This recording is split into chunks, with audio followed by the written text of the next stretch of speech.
আসসালামু আলাইকুম এভরিওয়ান, কেমন আছেন সবাই? আশা করছি সবাই অনেক বেশি ভালো আছেন। আরেকটি নতুন ব্লগ ভিডিও নিয়ে আপনাদের সামনে আমি হাজির হয়ে গেলাম।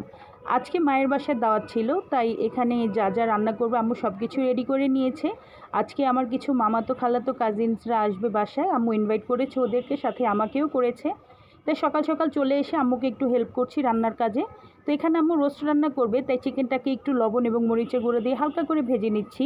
এভাবে করে হালকা ভেজে তারপরে রোস্ট রান্না করলে খেতে ভালো লাগে। তাই আমি সুন্দর মতো প্রত্যেকটা চিকেন ভেজে নিয়েছি।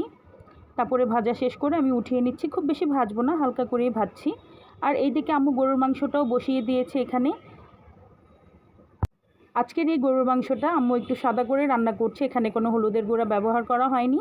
শুধুমাত্র হলুদের গুঁড়া ছাড়া বাকি মাংস রান্নাতে যা যা মশলা দরকার পড়ে সব কিছুই দেওয়া হয়েছে। আর এইদিকে আম্মু রোস্টটাও রান্না করে ফেলেছে। মাশাআল্লাহ, এটার কালারটা খুব সুন্দর আসছে আর খেতেও বেশ মজা হয়েছিল। আর এমনিতেও আমি রোস্ট খেতে খুবই পছন্দ করি, আমার কাছে রোস্ট ভালো লাগে। আর রুই মাছ রান্না করা হয়েছিল, ডিমের কোরমা করা হয়েছিল, তো আমি অল্প কিছু পরিমাণ সার্ভিং ডিশের মধ্যে তুলে নিয়েছি। এদিকে আমার গরুর মাংসটাও রান্না হচ্ছে, এটা অনেকটা সময় ধরে চুলায় রাখা হয়েছে যেন এটা খুব পারফেক্টভাবে সেদ্ধ হয়ে কুক হয়ে যায়। তাই আম্মু সুন্দর মতো একটু পরপর নেড়ে চেড়ে দিচ্ছে। আর এইদিকে রোস্ট রান্নাটা শেষ হয়ে যাওয়ার পরে একটা সার্ভিং ডিশের মধ্যে আমি ঢেলে নিচ্ছি রোস্টটা।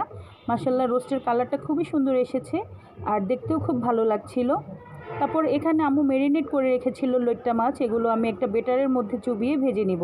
এই বেটারটা আমি ময়দা এবং কর্নফ্লাওয়ার দিয়ে গুলিয়েছি, সাথে কিছু মশলাও দিয়েছিলাম। তারপর এখানে আমি লইট্টা মাছগুলো বেটারের মধ্যে চুবিয়ে চুবিয়ে খুব অল্প আঁচে মাছগুলোকে ভেজে নিব। এভাবে করে লইট্টা মাছ ফ্রাই করলে খেতে ভীষণ ভালো লাগে। আমরা এভাবে করে মাঝে মধ্যেই ফ্রাই করে খেয়ে থাকি, আলহামদুলিল্লাহ অনেক ভালো লাগে, আপনারাও ট্রাই করতে পারেন। সমস্ত রান্নাবান্না শেষ করে আম্মু পোলাওটাও রান্না করে নিয়েছে আর আমাদের গেস্ট সবাই চলে এসেছে। তারপর আমরা সবাই মিলে দুপুরে একসাথে খাওয়া দাওয়া করলাম। আলহামদুলিল্লাহ, আজকের প্রত্যেকটা খাবার অনেক বেশি মজা হয়েছিল। আলহামদুলিল্লাহ, খুবই ভালো লাগছিল, রোস্ট দিয়ে পোলাওটা খাচ্ছিলাম। আর আমার মামাতো বোন বিকালে আসার সময় মিষ্টি নিয়ে এসেছে, তো সেগুলো একটু বের করে নিচ্ছিলাম। মিষ্টি আমি খুব বেশি একটা লাইক করি না, কিন্তু আমার কাছে ছানা ভালো লাগে। আর আপু এখানে ছানাও এনেছিল, তো আমি এখান থেকে একটা ছানা খেয়েছি।